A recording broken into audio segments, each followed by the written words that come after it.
Okay, so hello friends, good afternoon, welcome to Kois and Ponds. Once again, we're here. My name is Mike Hernandez. My buddies, Engineer Commissioner Noel Gaerlan. Hindi talaga nawala yung title. Hindi nawala, okay. And our pond builder, pond innovator, Manoy himself, King Aquino. Okay, so today we're going to speak with you about koi quality, what you want to look for, and like before, you have to speak in English. Okay. So as per request of our friends from outside of the Philippines, so they would understand what we're talking about. All right, so we brought up 5 koi from our pond center pool. So we have 2 showas, 1 kohaku, 1 tancho sanke, and 1 Hiyotsuri. correct, hiyotsuri. So we're gonna discuss about what to look for in a quality koi. All right. So of course, to begin with, let me start the ball rolling by saying that before quality should come in the completeness of the fish. Completeness of the fish. Okay, both eyes are there, the fins are okay, secondary fin is there, dorsal fin is there, anal fin is there, the tail is there, and all the faculties are okay. So and especially no feet. no feet, No feet and hands. no feet and no hands. Okay, so so now we move on to the next level this is the more difficult part. Okay. We look for the quality of the fish.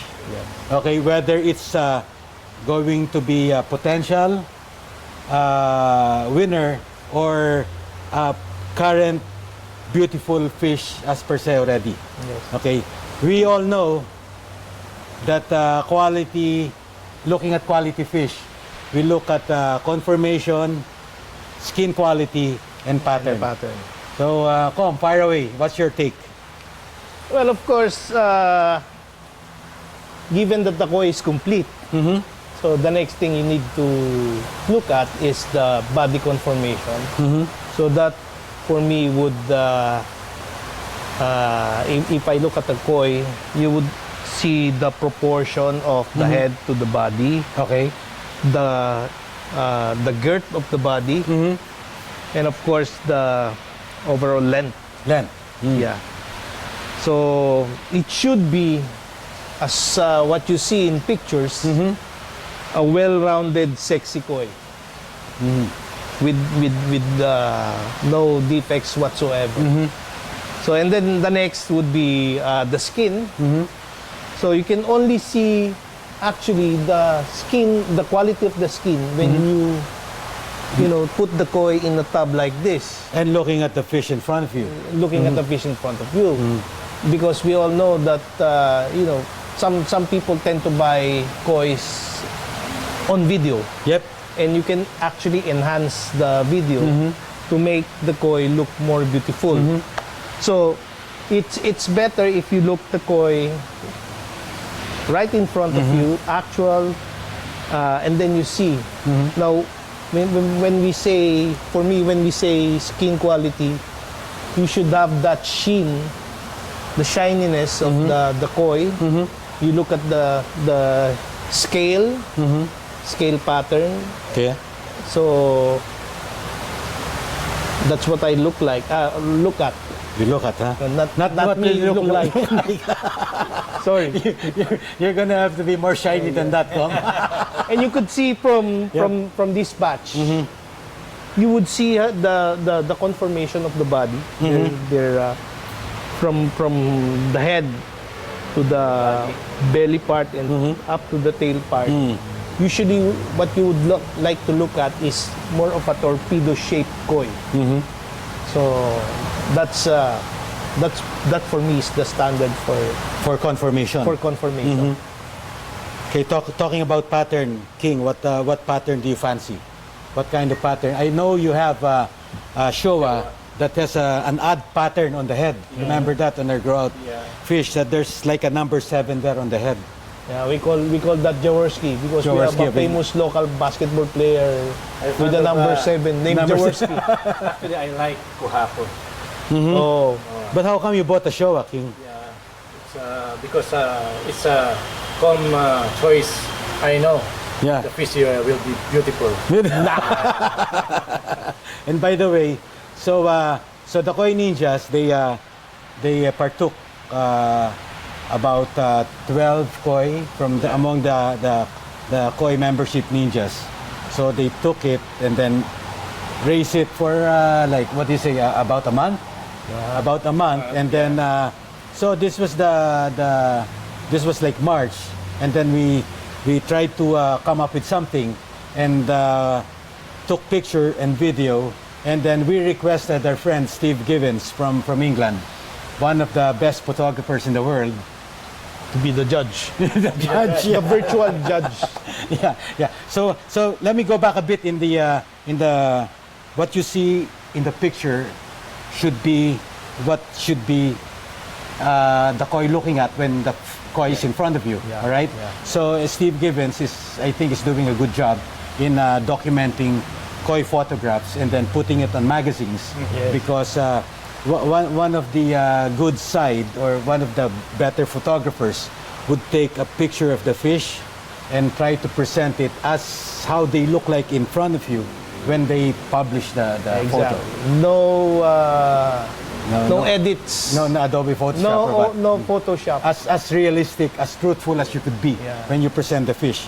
But anyway, going back to the Koi Ninja grow out exercise, we requested Steve to judge all the 12 fish on the picture, on video, and then he called us like this was like at night. This is England time. It's like lunchtime probably. And then it was fun when he was rating the fish from number 12 down to number 1. Yeah. Or how did we do it? Like number. It's staggered from top. We started from I bottom think from top, bottom, top, and then excluding the number 1 and the last one.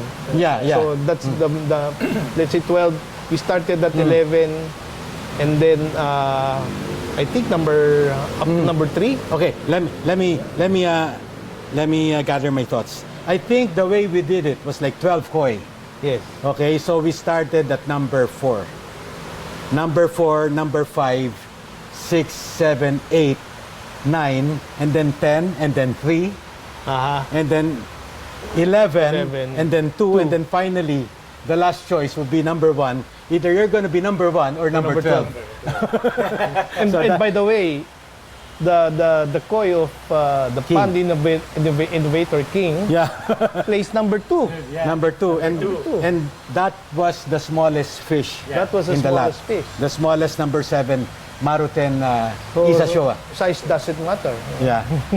It's we're not going to go there.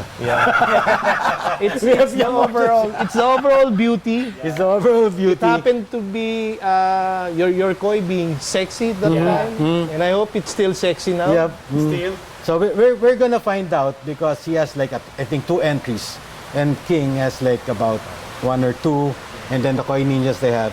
So let's see how they develop. Now going back to this fish. Okay, we're talking about conformation, skin quality, and body shape. Body shape, sorry, that means conformation, skin quality, and pattern. Pattern.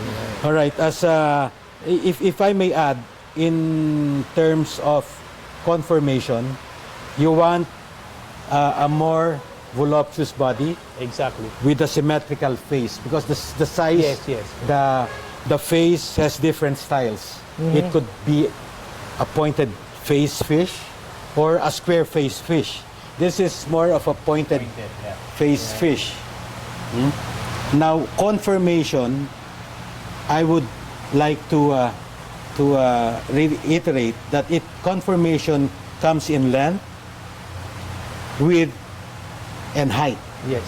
So the longer the fish, of course, the better, but it has to come with the corresponding width Of course. and the corresponding height, no?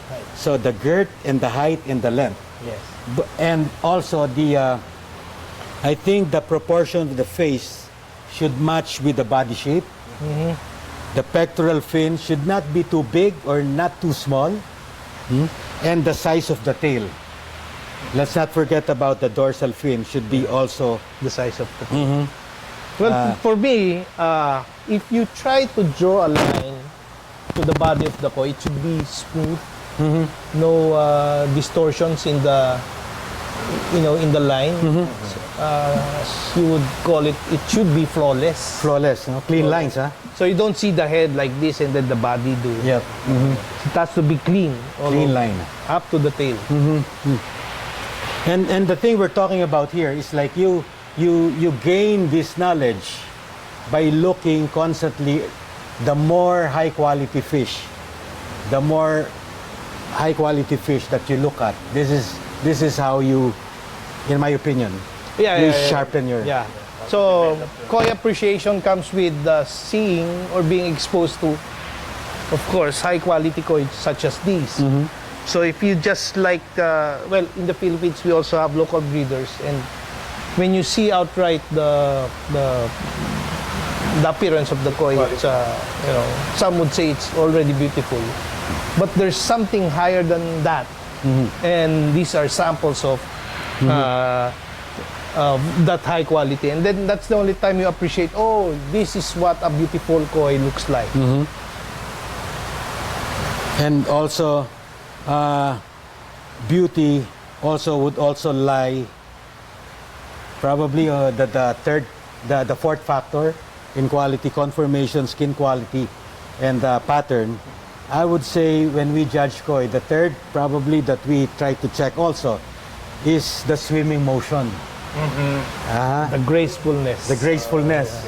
As my good friend Jim Riley, one of the pillars of the koi keeping industry in the United States, a very reputable koi judge, somebody who I look up to. He, in his own words, he would put like swimming motion is a confirmation of conformation. So if the swimming motion is nice, so it's a confirmation of a beautiful conformation. And the beautiful swimming motion with a beautiful voluptuous conformation mostly would come in when the fish gets bigger. Yeah. As they get bigger and more grand and more elegant swimming. I agree. That's beauty with grace. Beauty with grace, yeah. Not Grace the neighbor. Not but, Grace the neighbor. Beauty with grace. Not Grace the one in Friends. Yeah. So let me show you an example of a long fish.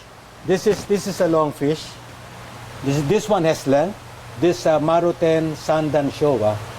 You could see this fish has length. In a perfect world, this could use a bit more girth, no? But of course, the fish is still young, so that will develop, hopefully, and I think will develop. It will in the near future. Yeah, it will. And also I think that the development of the fish, the height of the beauty of improving of the fish improvement starts at age 3. Yes. And they really pick up at 4 onwards. So 4 years old, the beauty you could see. It's like buying a cut flower that's still close after 3 days. You put it on a vase and then you see all those roses all in full bloom. And this fish, this is a Maruhiro Showa. Maruhiro Showa. This almost has a good length, although it's still a young fish. A good length. There's enough height there, and the girth and the width is there. Yeah, it's there. Of course, it'll take time before the sumi will fully develop.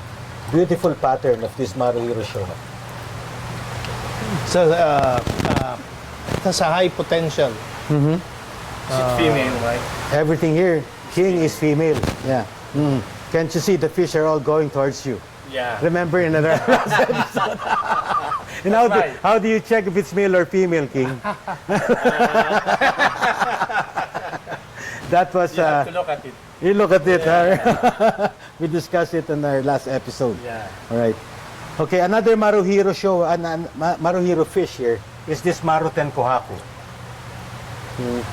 This says a Maruten pattern. I would say it's a 3-step, but kind of looks like the second pattern, like some Inazuma. Yeah.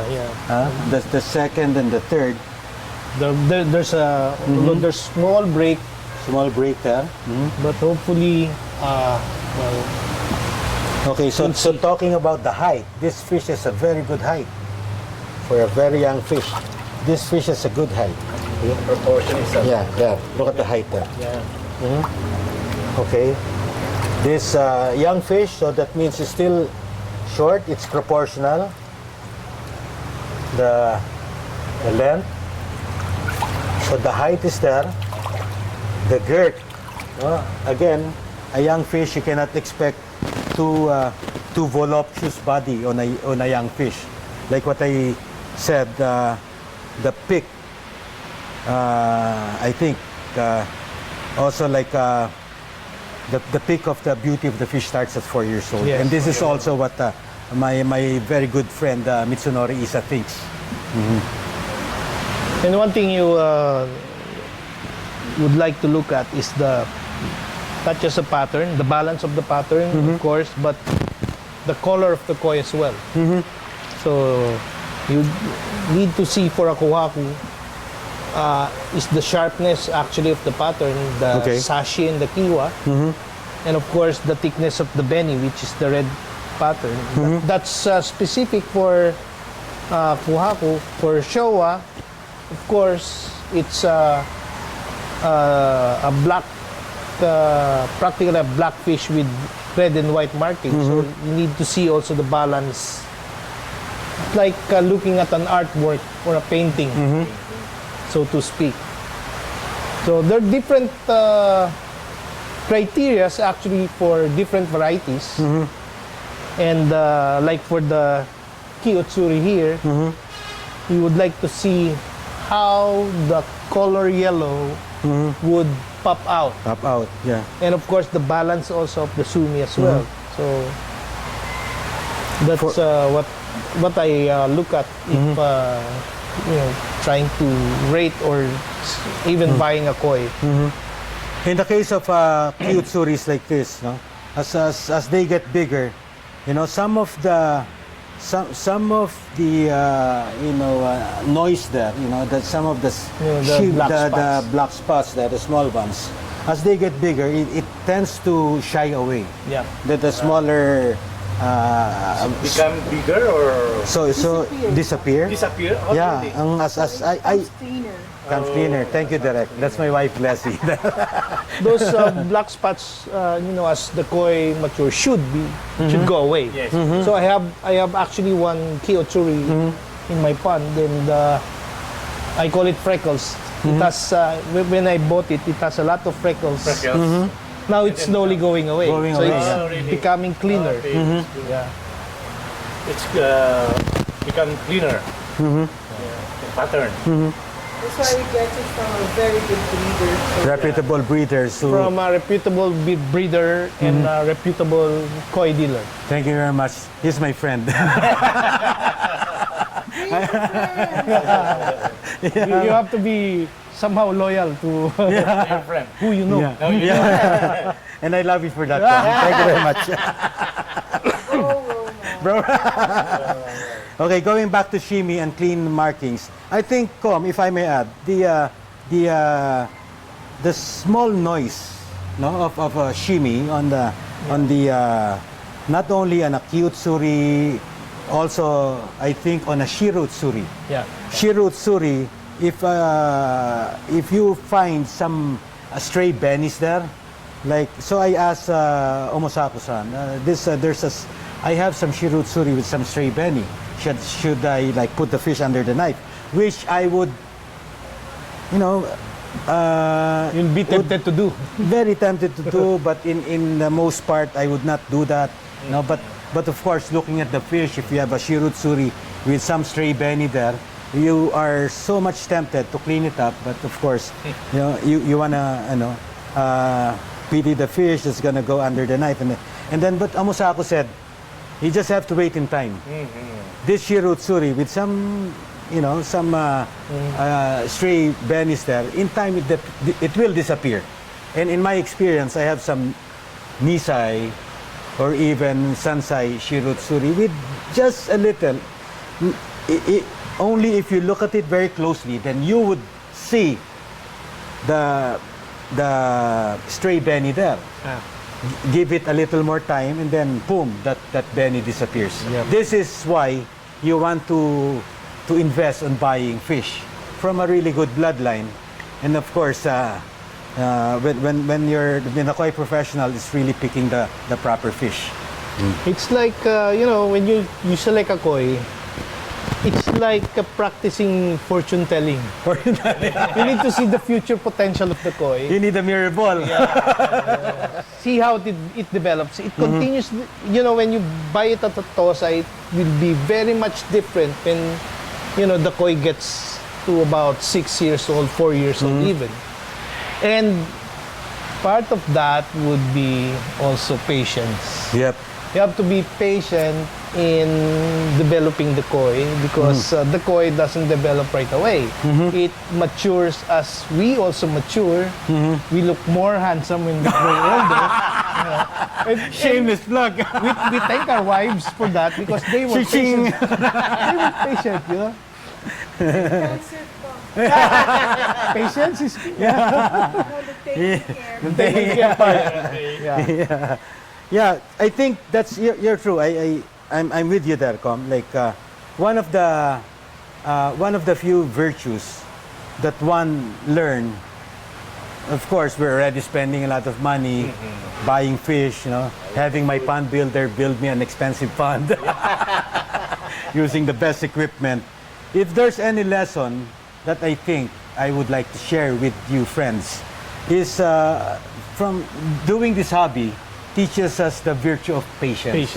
Patience, because it's I think in many art forms that the Japanese do, it's patience. Like making the best samurai takes patience, making the best ikebana takes patience, doing the best bonsai takes patience. Koi also, for that matter, takes patience. Not in improving weighting, but of course, it goes without saying that it should be a tatigoy. That there is something to look forward to. You're not waiting for Godot. Yes. Or you are waiting for something to happen. It's not like you have the good eye to say that this fish is going towards a more beautiful fish. I agree. Now it's going to be more expensive on the part of your koi keeping budget. On your budget, if you're waiting for nothing. Yeah. No? Yes. And that's the skill actually that you need to develop to be able to see that.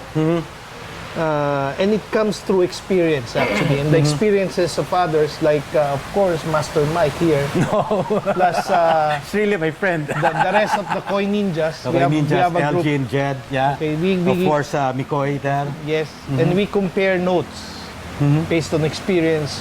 What their koi initially looked like when they bought it, and up to until now, and we see the changes that the koi went through. So you'll now have an idea on how the koi at this age would develop into the age wherein they are now. So that's about 2-3 years after. And then sometimes when you read it in magazines and books, it doesn't apply.